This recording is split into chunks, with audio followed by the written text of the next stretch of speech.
Hey guys, my name is Nicole. Welcome back to my channel. I am standing in my new favorite room of my house. It's probably the only room that's actually completely finished. And I finished it ages ago. It's my daughter's nursery, but I never shared the process with you guys. So I'm gonna go ahead and share with you the before and after of this nursery room today.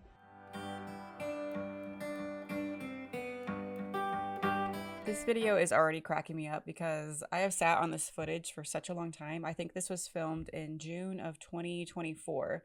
So that's when the nursery process began. And I was already pretty pregnant here and just ended up getting sick again for most of this pregnancy. So it's taken me a long time to get around to filming this or to posting this video.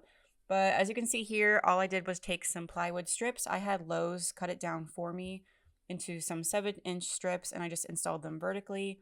Trickiest part of this was just cutting out the outlets and like some of the windows, and we didn't do that perfectly. We have to go back and make a repair, and then I just used my Ryobi nail gun to nail these pieces of wood right into the wall.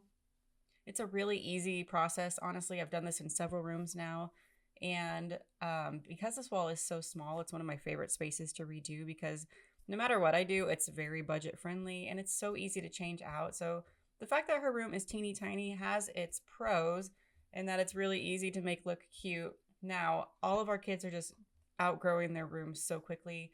We are looking on the market all the time for a bigger place for us, but housing prices are making that a little hard right now. So for the meantime, we're just making every room as cute as possible and trying to just adjust as everybody gets a little bit bigger. As you can see now, I'm just painting out some of the dark color on the wall that didn't get covered by the wood. This is just some Kills white primer. And I do that on the wood as well. That's mostly just to save my paint, because if I use paint directly on that raw plywood, it just sucks it all up, and the paint is much more expensive than the primer is. I'm using the color Summer Hay from Magnolia Home. I have to go to a store called True Value for this, but Magnolia Home is sold in a few different like actual physical locations. You don't have to order it all online. I think even Lowe's has it now too. But this is Summer Hay. It is a really, really faint green. So if you want to go more green, I would suggest probably grabbing a different shade. Okay, things are going along pretty well. I did get some help down here from my 3-year-old, and he added some white down onto the green, which the green was all the way done. So now I have a little touch up to do on that again.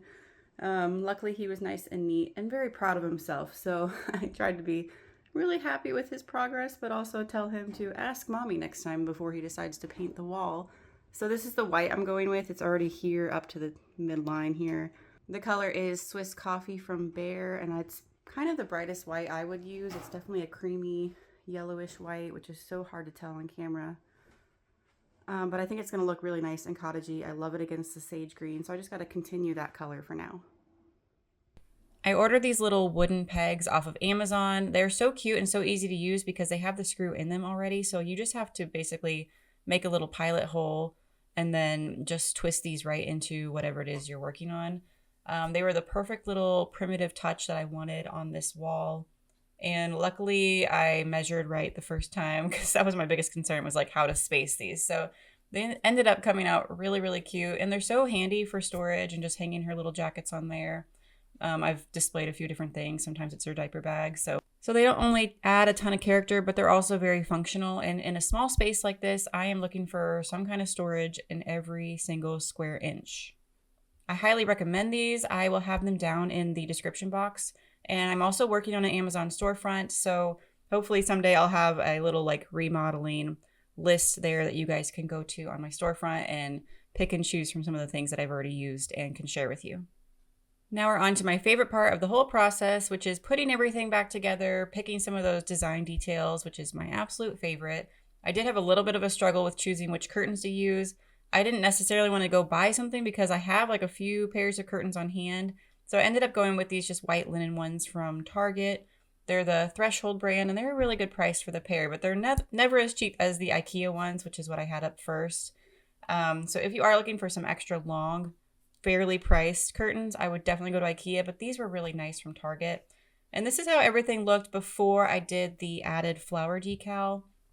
And I just hand painted the flowers using acrylic paint right onto the wall. I did not film that process because I honestly don't even remember when I did it. I might have already had my baby and I just like did it whenever I could. But here you can see them. I found a wallpaper I really liked online, and I used a projector to put the image up on the wall. And that gave me kind of an idea of what spacing I should do. And then I just kind of pick and chose my own colors, which was actually similar to what they already had, and just hand painted it right along there. So sometimes I traced using the projector, but eventually once I got a little bit more comfortable, I just kind of ended up hand painting them on my own. So they're not all exactly the same. They're definitely not perfect, but I love how this room came out so much. I've been doing a little bit more like wall muraling now that I've gotten more comfortable doing it with the projector. And I made this little sign over her bed just using a sign from Hobby Lobby, and I painted the name and the gingham on there. And overall, this is just my absolute favorite room right now. So sweet, very cottagey, also very cozy. It's a tight little space, but every corner has a little bit of character. And let me know down in the comments if you'd like more of a tutorial of how I use the projector to paint the flowers on the wall. Here's actually a close-up of the 3 types of flowers I painted. And then all of the little handmade touches. So this was the sign that I painted. I painted that little mirror and the little dresser that her changing table is on. This hutch I painted ages ago, but that used to be my bedroom, and I think it used to be my older sister's bedroom before that. These are some IKEA shelves that I kind of DIY'd into a little hanging station, and then I also embroidered her name on that sweater. So I've been really busy over the winter, just not busy with YouTube things. That's just the season I'm in right now. I really appreciate you guys watching today and hanging around with me. I will see you in the next video. Bye.